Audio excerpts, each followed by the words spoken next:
This one's for Stan. I just wonder, you made a couple additions on the back end in Bowman and Klingberg in the second half of the year. How do you think that's panning out, and did you ever see them playing together? Well, they're playing great, so far so good. I think with our defense in general, the one thing, if you've watched our team this year, is Paul Coffey likes to mix the pairs up. Like we did have a stretch there where we had a lot of consistency, and then once we had a few injuries and we had some new players, there was a lot of changes. So I guess I didn't know that they would end up together, but I think that they've adapted really well. I think they both have some similarities to their game, but they also approach it a little bit differently. But I think fundamentally their strength is they can make plays with the puck to help our forwards out, and that was something that we talked about early in the season.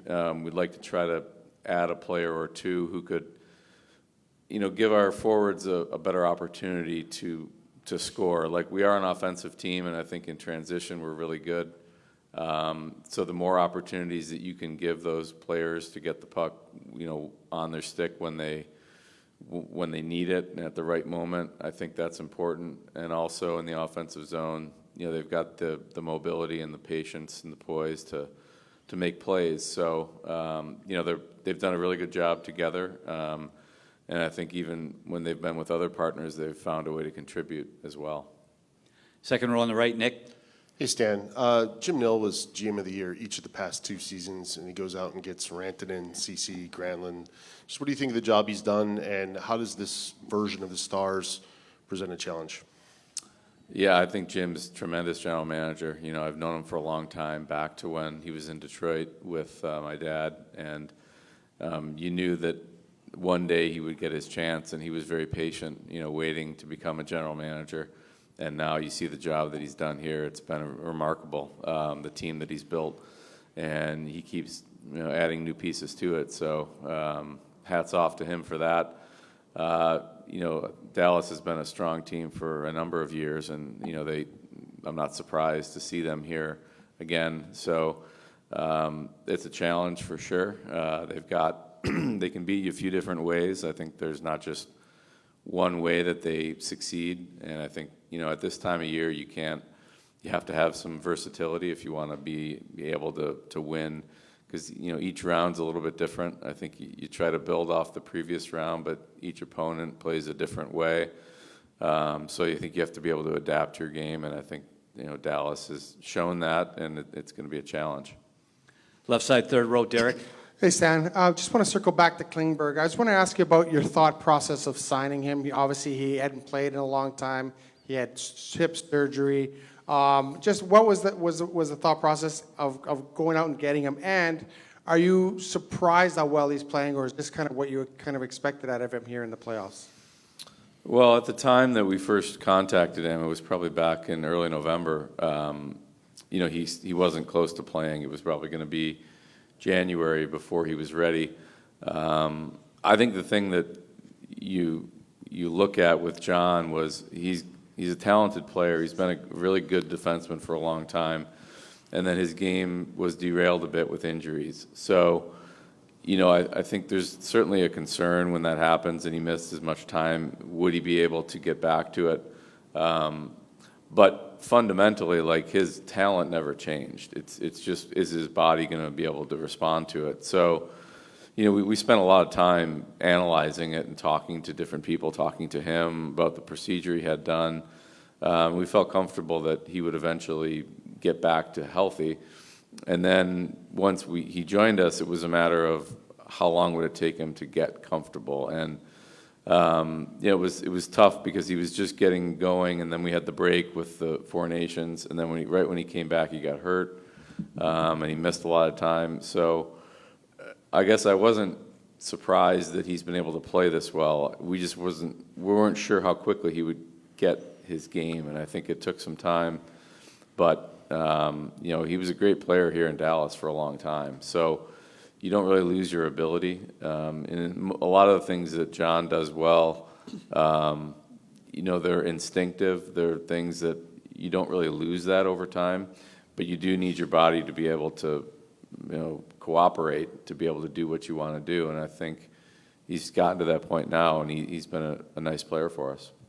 Right side, third row, Mark. I got one for both guys. We'll start with Kris. He's looking kind of lonely over there. You guys lost a bunch of speed last summer, right? You lose McLeod, you lose Holloway, you lose Broberg. Was it necessary this season for your GM to find some guys that were faster to increase your speed, and also some guys maybe that could play fast? Like, I know you're not just faster because of foot speed, you're also playing a faster game today than you were 5 months ago.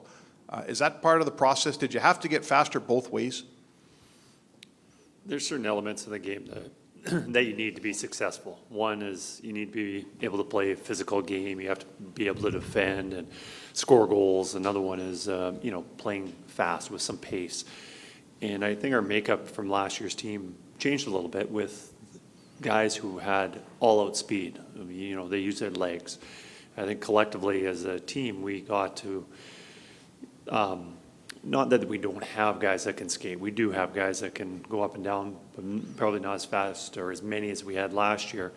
But I think ultimately, from a coach's standpoint, what you want to see is your team playing fast, and that's mostly just making fast decisions, reading the play, where to be, and collectively, whether that's offensively or defensively, with that mindset of not sitting back, but having the attack, and in the offensive zone, being able to penetrate, getting into the middle of the ice, defensively, collectively, smother another team. So I think as a team, we've done a pretty good job of that, playing with that quickness. And Stan, you take the job and 5 minutes later, there's an offer sheet on your table and you're dealing with that right away. Obviously, you had an idea in your mind of what the job was going to be this year. Did it get reshaped right from the start for you? And did that, maybe just frame your first year with this organization in a little bit different light than you thought it might? Yeah, normally the month of August is really slow. By that point, you've signed your players and your arbitrations are done and nothing happens. And then it was early in August when that happened, and we almost went into like trade deadline mode for that week. We were having meetings every day, analyzing different options. So it was a different summer from that perspective. It was a challenge. Yeah, it was an unusual situation that those things don't happen very often.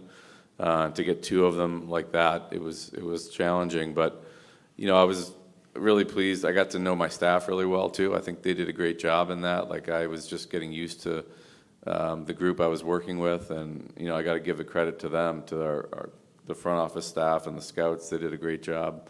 And I think we talked a lot about our team and what we wanted. And in reference to your question, I think speed is something that's important. We've got the fastest player in the game, but just one player doesn't make your team fast. You got to be able to have more than just one guy. And it's not always just about someone that can be fast in like a timed event. I think it's someone that can process the game quick, like Kris said. So if you can move the puck quickly and you can make fast decisions and you've got enough skill to do that, then your team can play fast. And we have tried to add some guys that are good skaters as well. I think, Kapanen gives us that look. He came in November to give us a bit of a different look. And then I think Wallman's a great skater as well. So I think, we were aware of the need to have speed, but you don't have to have every player be lightning fast. I think some of the guys, like Corey Perry's not a fast skater, but he thinks the game so quick. He makes so many plays that, when you watch him out there, he still can play fast, even though he's not a fast skater. Left side, fourth row, Gene. Hey, Kris. I just wanted to ask you what you think of how your team has done through these first two series, maybe how they've played, and what you see as maybe being the key moving forward. Eventually, you're hoping that only two teams stand in your way, and the next one is Dallas. What you think might be the key to continuing this journey on to a potential Stanley Cup? Well, a lot of credit to our players. Going into the playoffs, I think there was a lot of question marks what our team was going to be like. We just had so many injuries. Leon and Connor had missed significant time leading up to the playoffs. Hyman, Frederick, Kane, numerous defensemen. Like, it was just, we weren't sure exactly what everyone was going to bring. And as a coach, you're always thinking about who's best to play with who, and in situations, whether it's a defensive role, a scoring role, left wing, right wing. And we had a lot of unknowns. But I think one of the things that was good about that is throughout the regular season, we had a lot of our lines fluctuated quite a bit with trying to find the perfect match. And we did a lot in January, probably more than we should have. But it gave us a good idea of what certain lines would give. And that has paid off in the playoffs right now with certain lines that we put together. But also at the trade deadline, we also wanted players with that could move around the lineup, whether it was with Wallman playing the left side or the right side. Trent Frederick, is he going to be a left winger, center, right winger? So for me as a coach, having a lot of players like that gives us a lot of flexibility on what we're going to do. Now, start of the playoffs, everyone was starting to come back, and most of them by game one. A few of them came in after that, but we still had to put it together, and I think guys did a good job of just accepting their roles and just playing their game. And then ultimately, we had two great opponents, difficult opponents, that I think we had to dig in and battle for. And of course, it doesn't get any easier now against Dallas. And I think with any time at this point of the year, I think special teams are so important. The teams, everyone's good right now. Like, there's no weak teams right now, and usually the difference is a power play and or a power play goal. And I think especially with the way Dallas has been playing right now, their special teams are really good, and we're going to have to really step up in that area. Right side, fourth row, Bob. Yeah, Kris, you got 2 power play goals in Game 6 last year to help you win that game. But just a thought on your power play, it's 25%, but it's 0 for on the road. Are those deceptive, the numbers? Are there some other numbers that would suggest you're kind of due to maybe cash in a few more times? Yeah, power plays, obviously they fluctuate, going up and down. And if you have 100 power play opportunities, you pretty much know exactly how good you are on how well it's going. But if it's just a short period of a few games, and certainly at this time of the year in the power plays, we haven't gotten very many, that, just a couple of, if we could score 1 or 2 more times, whether it's hitting the net or the goalie not making a save or something like that, that percentage really fluctuates. And right now, 25%. It's still a pretty good power play. It's probably a little bit down from what this team is usually accustomed to, but it's not going to get any easier. Their special teams, their penalty kill doesn't give up very much. Ottinger's been really good in that area, but going forward in this series, if we're going to have success, we got to find ways to score goals. A year ago, Evander in this series clearly was compromised. He was not the player, or is he, that he is right now. Are we seeing a different Kane this year in the playoffs than we saw at this time last year? Absolutely. Evander's moving so much better. Last year you could tell that it was holding him back, and he was giving everything he could, but, when your body isn't 100%, it's difficult to bring your game. And his game is obviously a lot of physicality, big hits, winning battles, and scoring a lot of goals around the net. And when your body's not 100%, and it's far from being 100%, it's tough to be at your best.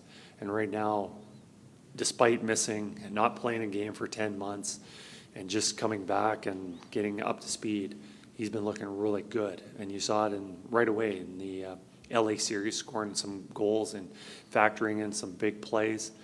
And then also the big hits that he's made. It's not easy playing against him. So we're very fortunate to have Evander back with us, playing the way he is. We'll take a few more. Second row on the left. Stan, Joe Quenneville just got hired in Anaheim. Just curious if you've been in touch with him kind of over the past year in this process for him and since, and what those conversations might have been like. I've talked to Joel a couple times. I just texted him when he got the job and congratulated him and wished him luck. I've talked to him a few times over the years, and I know he was reflecting and trying to think about things, but also trying to do what he needed to get back in, and he did. So they got a good team there in Anaheim, and I'm sure he's eager to get back at it. Right side, front row. Hey, Kris, a lot of similarities, obviously, with this Dallas team from last year's series. One big difference that was number 96. How does your scout game plan change when Mikko Rantanen enters the equation? Obviously, you've got a world-class player playing extremely well right now, and there's a player that we have to be aware of when he's on the ice, but we can't spend too much time and energy focusing on just one player because Dallas is far from being a one-player team. They've got so many scoring threats. I believe they had 8 players over 20 goals, and so yes, we're going to have success. If we do have success, we have to keep him in check, but we also have to, there's a lot of guys to watch out for. So I think one thing we take a lot of pride in is having many players being able to play in key situations. And throughout the series, we've had our fourth line play against other teams' top lines, and we feel very comfortable with the depth that we have through our lineup that we're in a position that we can do that. And going forward, we're going to need that collective team effort to play good defensive hockey. Last one, back row on the right, Daniel. Hey, Kris. You said a few days ago that you were hopeful to have Mattias Ekholm back for Game 3. After a practice and a day, is anything changed on that front? Any change in the timeline? No, all I'm hopeful is that he joins us sometime in this series. We don't have a game in mind or when exactly it's going to go. Mattias is doing really well, but to say that we have an idea of exactly when he's going to come in, absolutely not. But it's nice to know that Mattias has been joining us. He's been on the ice skating with the team, but to have a date when he's going to be entering this series, we don't.